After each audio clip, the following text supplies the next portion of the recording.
نگراں وزیر اعلیٰ خیبر پختونخوا جسٹس ریٹائرڈ سید ارشد حسین شاہ نے مردان کا دورہ کیا۔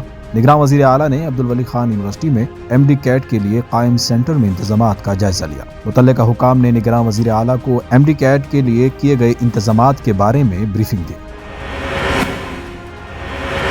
بریفنگ میں بتایا گیا کہ ایم ڈی کیٹ کے صاف و شفاف انعقاد کے لیے فول پروف انتظامات کیے گئے ہیں۔ ایم ڈی کیٹ کے لیے مردان سینٹر میں کل 5443 امیدوار رجسٹرڈ ہیں۔ بریفنگ میں مزید بتایا گیا کہ امتحانی مرکز کے احاطے میں کسی بھی غیر متعلقہ شخص کا داخلہ ممنوع ہے۔ امتحانی مرکز کے احاطے میں موبائل فونز اور گھڑیوں سمیت ہر قسم کی ڈیوائسز پر پابندی عائد کی گئی ہے۔ امیدواروں اور امتحانی عملے کی مکمل جامع تلاشی کی گئی ہے۔